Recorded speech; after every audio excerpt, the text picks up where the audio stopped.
Thank you. It's really nice to be back here. It has been, I think, almost 2 years since I had the pleasure of being with you guys in person. And I think you had just relatively recently moved into this space at that time, and it's really nice to see. It looks so good. And it's nice to see so many folks in the pews as well. I think last time, well, for some reason, and I can't explain this actually, I seem to be in a series of thoughts and teachings of courses at the college and giving of talks to Unitarians about the subject of death. Not sure exactly why that is, but back when we were in the funeral home, that might explain the first couple. Back when the Unitarians met in the funeral home, I remember talking about death with dignity and assisted suicide and advanced directives. And it was especially helpful for me to discuss with some of the members of the fellowship who were healthcare providers those questions. And last time, my first time here in this space, my only time here in this space, I was talking about Epicurus and Lucretius, two ancient philosophers who argued about whether death is something bad for the person who dies, whether death is a bad thing. This morning, I'm here to talk about immortality, which is related to the subject of death. It's kind of the denial and negation of death.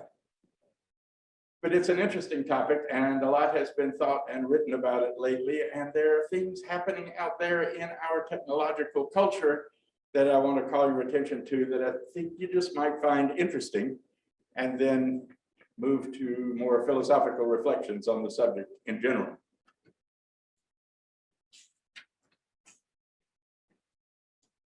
If I'm all the way up here, maybe I can take this off and you can hear me a little better, especially you folks at home.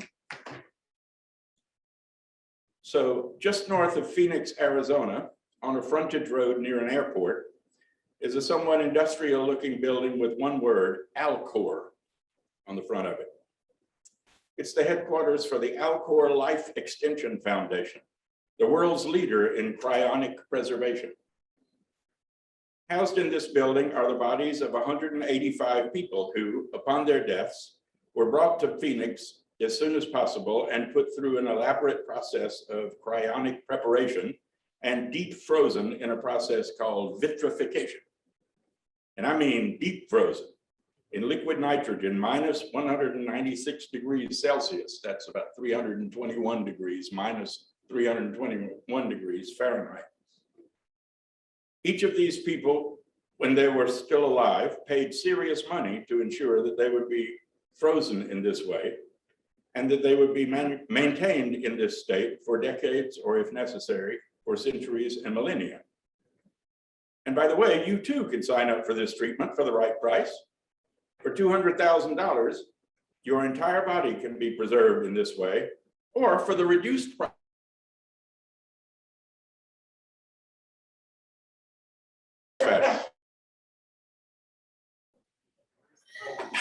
This really exists, guys. In its literature and on its website, the Alcor Foundation explains that death is a process, not an on-off switch.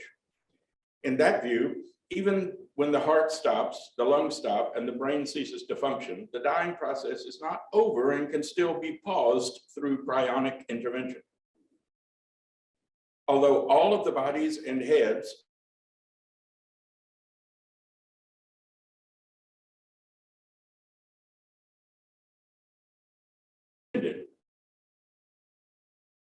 or remains, but as patients. The hope is that someday medical science will be so advanced that it will be possible to thaw out these patients and, through the knowledge and technology of the future, return them to life and health. If only your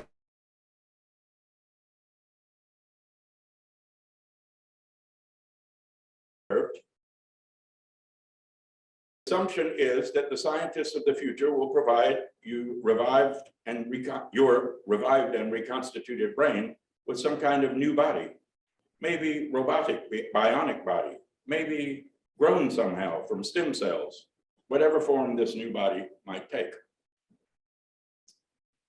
I'm talking about Alcor, although I find this whole thing weird and creepy, as I bet you do too.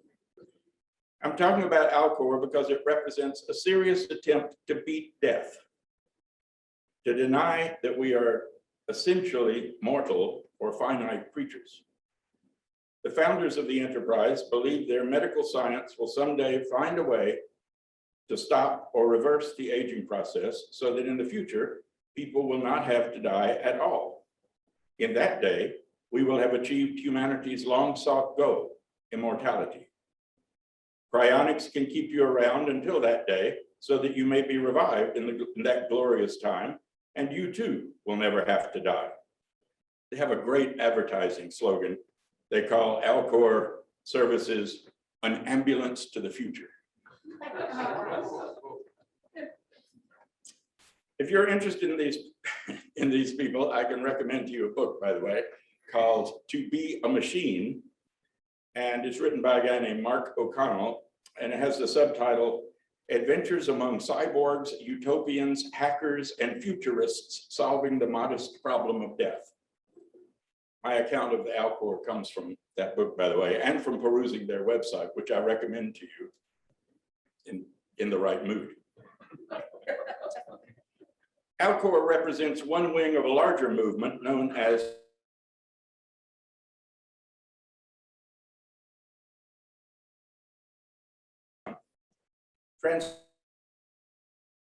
and scientific knowledge is getting sufficiently powerful that we can begin to improve on the human design.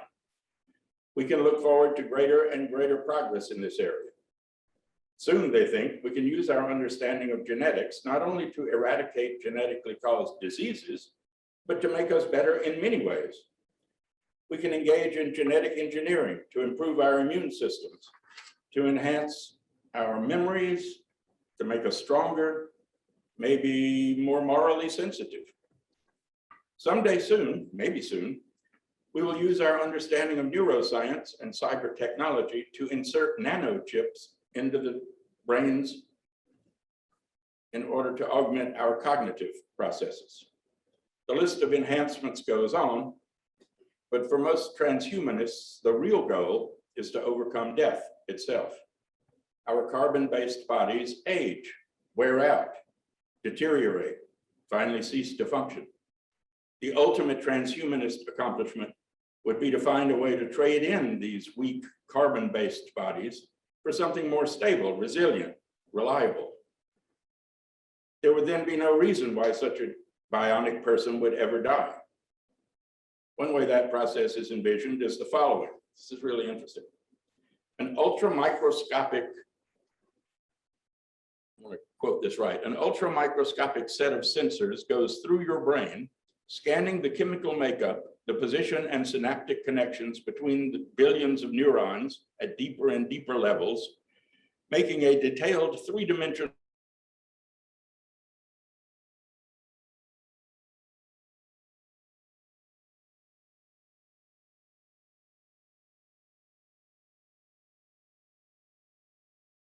your mind has been simulated, or maybe we should say replicated, or maybe we should say virtually recreated in the computer.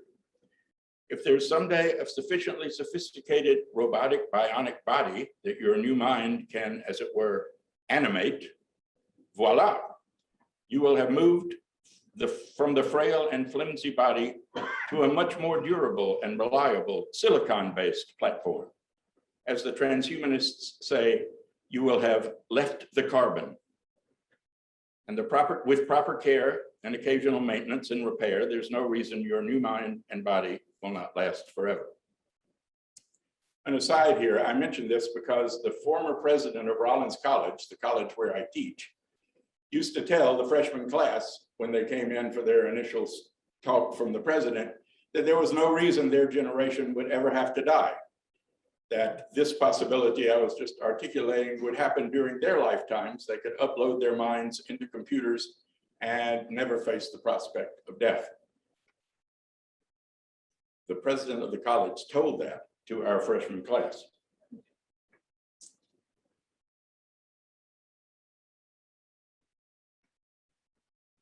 Sometimes he also, just one other thing, sometimes that same guy would also tell them that they could look forward to reaching longevity escape velocity. Longevity escape velocity. This is an interesting idea from a guy named Aubrey de Grey. As medical longevity research gets better and better, it will reach the point where each year the scientists will learn how to extend human life more than 1 year. Under those circumstances, a person could outrun death. Now, each year that passes leaves me with fewer years to live. Then, each year that passes will leave me with more years to live, because during that year, the research has learned how to extend life more than a year. So I could always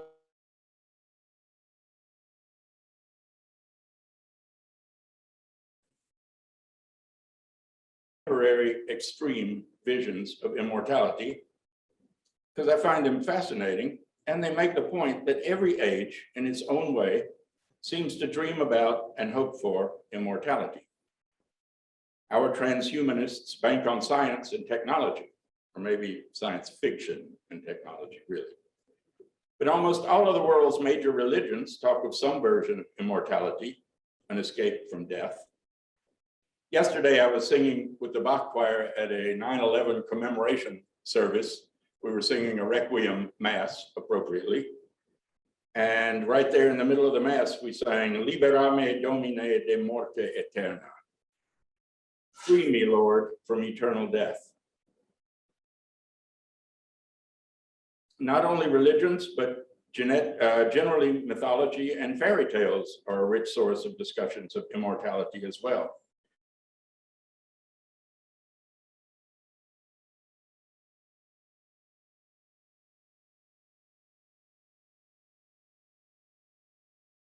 And think of ambrosia, the food of the gods that can confer immortality on anyone who eats it. Or think of the elixir of life, or the fountain of youth. I guess it's not surprising that every culture in its mythology, its religions, its fairy tales, its science and technology looks for immortality. Death, after all, is universal, and death is generally thought to be a misfortune, a bad thing. I won't rehearse the arguments from Epicurus and Lucretius to the effect that that's not the case, because most of us agree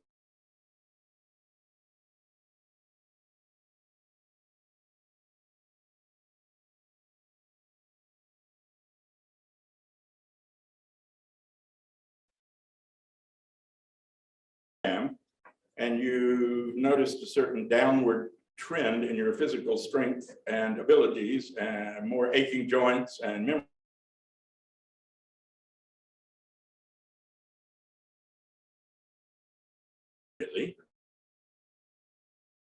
Permanently have the physical strength and appearance and vitality of myself when I was 30 or 40, I'd be fine with having that go on forever. Why not? Why not indeed? This turns out to be a topic widely discussed by philosophers in recent years. I'd like to share briefly with you some of the thoughts and arguments to be found in that literature. The recent discussion was kicked off by a paper by Bernard Williams that focused on a play by a Czech author, which was later made into an opera entitled The Mcropolis Affair. The play tells of a woman named Elena Mcropolis, whose father, the court physician in a 16th century emperor, tried out an elixir of life on her. At the time of the action of the play, she's 337 years old. She's been 37 years old for 300 years. Her unending life has become a state of boredom, indifference, and coldness. Everything is joyless. In the end, it's the same, she says, singing and silence. It's all the same. She refuses to take the elixir again and dies.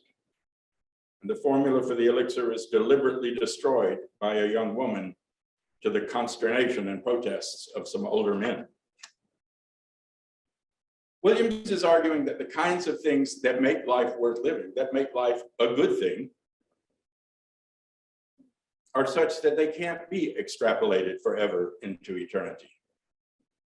He draws a distinction between desires that are essential to being alive, like desire for oxygen, desire for food, part of just being alive,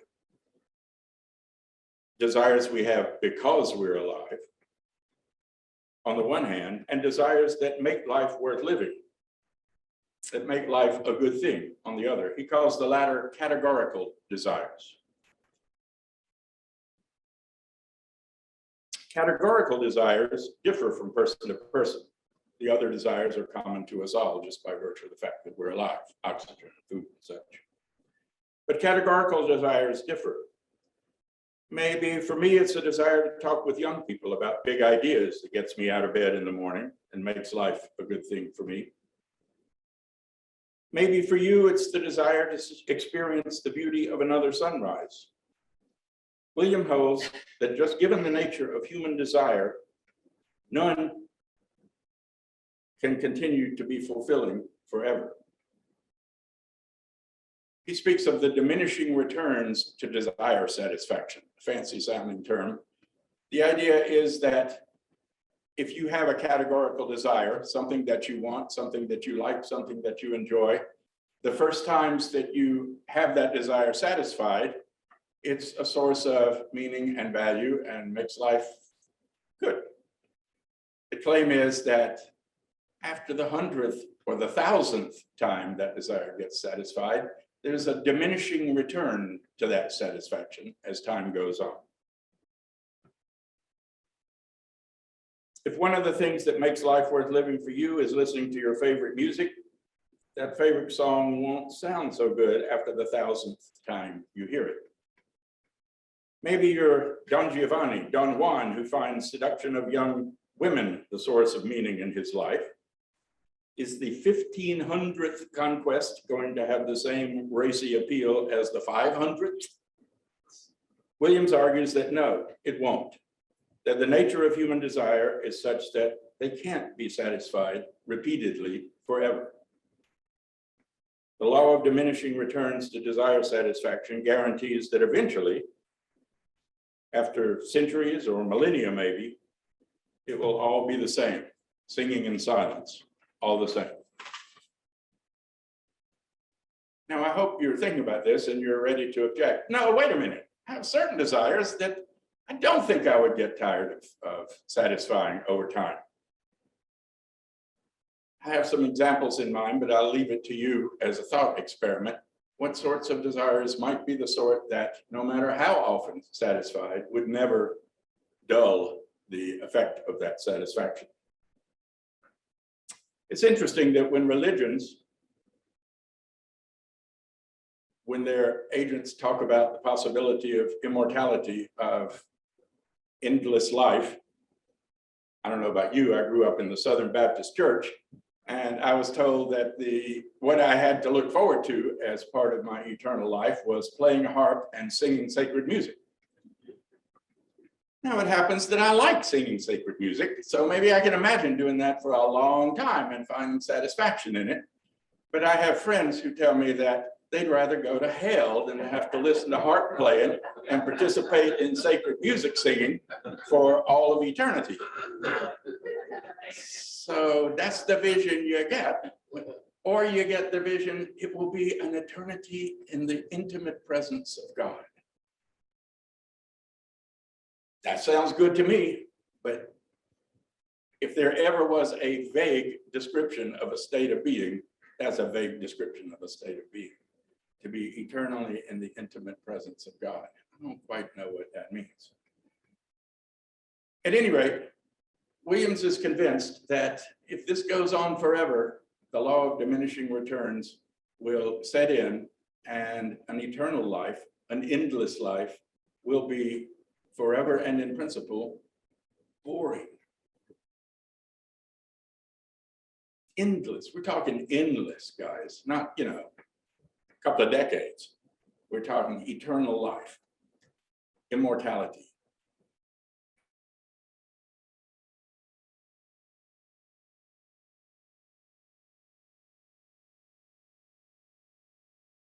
when you think about it, desires for all eternity, then fulfilling them over and over and over and over might indeed get bored.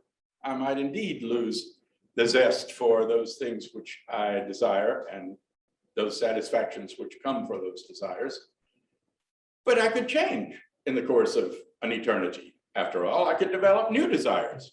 I could give up some old ones and adopt some new ones.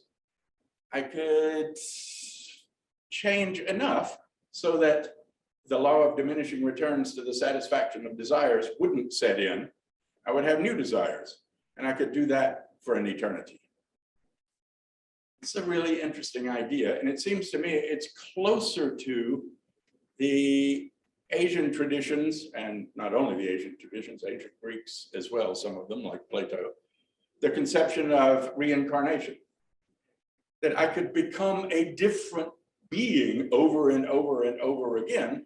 And since I am a different creature, by hypothesis and my example, I develop new desires, new hopes, new dreams, new attitudes, then I won't get tired of it. The law of diminishing returns won't set in because I'll have constantly or occasionally new sets of desires and thereby be, in a certain sense, a new person.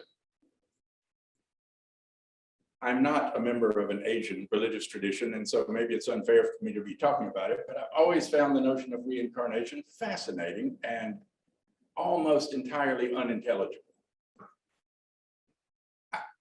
We were talking about this in a class, actually, a few years ago, and a student said to me, Dr. Cook, it may be that in your next life, you'll be a Hindu princess. Now, looking at me, that it's got to look like a joke, right? And if you close your eyes, though, think about it. What does that mean to say, I could be a Hindu princess? I mean, I'm an American. I'm a guy. I'm 70 years old. I live in Florida. I teach philosophy at Rollins College. That's me. Somehow that could be a Hindu princess. I find that profoundly unintelligible. I don't know what it means to say, Dr. Cook, you could be a Hindu princess. Now, there could be a Hindu princess that comes into being upon my demise, and I'm glad for her. But what's she got to do with me? Does it make any sense for me to look forward to and anticipate her experiences? No. Does it make any sense for her to look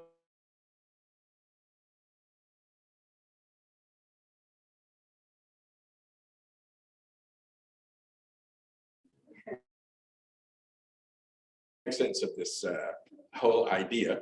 And Williams' argument in his, he doesn't go into reincarnation per se, he considers this idea that our desires, our beliefs, our attitudes change profoundly in the course of time, and that would get us past the problem of the law of diminishing returns to desire satisfaction, but it would have the unfortunate result that I wouldn't be immortal. I would be becoming different people in the course of time as my attitudes and beliefs and desires change profoundly going forward. There was an example I wanted to try if I can find it.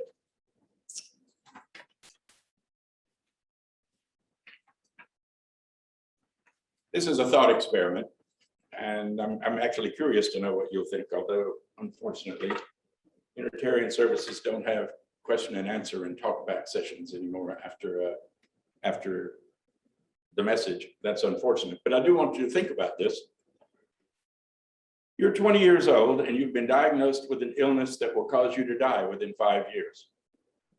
Thanks to recent advancements in science and medicine, however, a cure for your illness has been developed. If you take the treatment, you'll live roughly 60 more years. Years that you can safely predict will be happy ones. But this is a recently developed treatment with some noteworthy side effects. If you take it, you'll experience a radical personality change. The sports you currently like, you'll hate. The music you despise, you'll love. You'll befriend people you now find irksome and lose touch with those who today are your closest companions.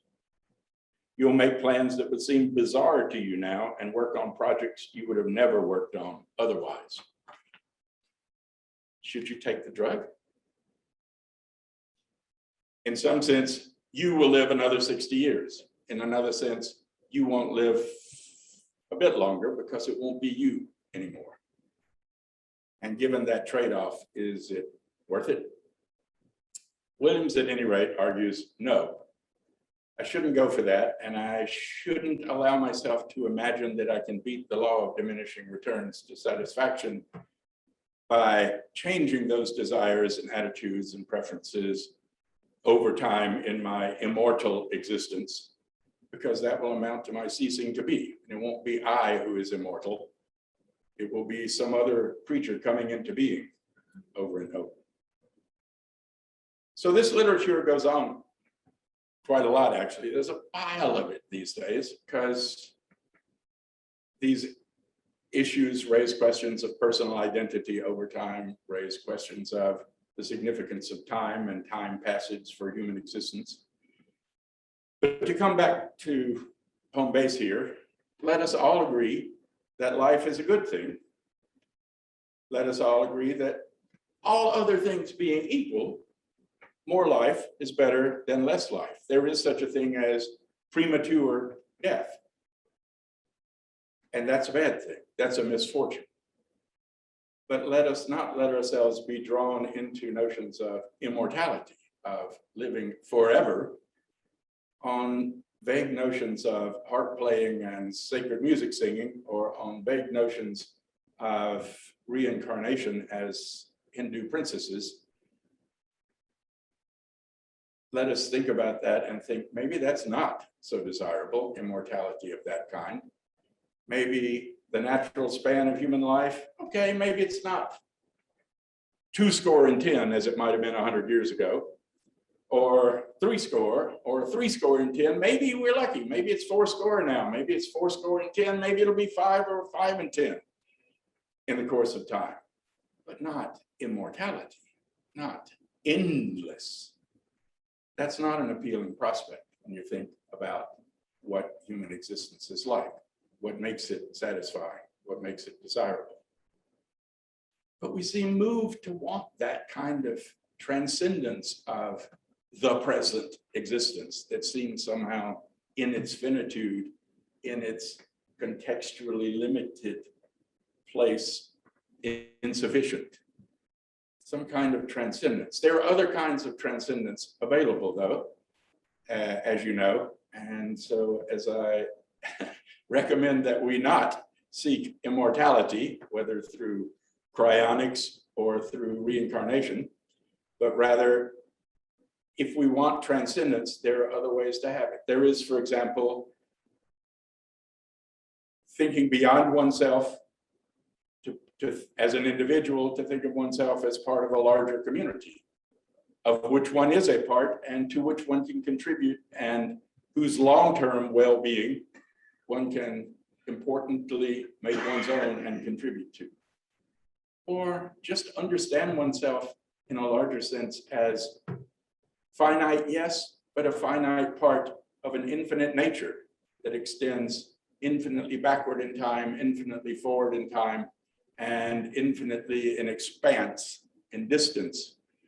We are not that. We cannot be that. We are not infinite creatures, but we are a part of that. And to the extent that we understand ourselves as a part of that and think of ourselves in terms of being a part of that, we do, in the relevant sense, transcend the finitude that troubles some of us and makes us dream of endless life. Maybe we transcend ourselves in knowing. Contrary to the transhumanists, the knowing is not all happening in here. The knowing takes me out beyond here, out.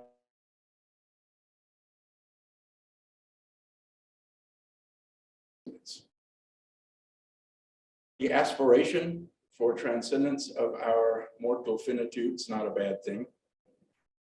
But the idea of achieving it through freezing ourselves and waiting for the next millennia's scientists to thaw us out and bring us back or thinking of millennia of life like our own now leaves us in the position of Elena Mcropolis, to whom it's all the same, silence and singing. Or the dream of coming back as a Hindu princess, or as a beautiful blue crab, or whatever. So I want to thank my wife for driving me over here this morning so I could spend my time scratching my head and scratching on the pieces of paper trying to think of a coherent way to end this morning's talk. I failed, but she succeeded in getting us here, and I'm grateful.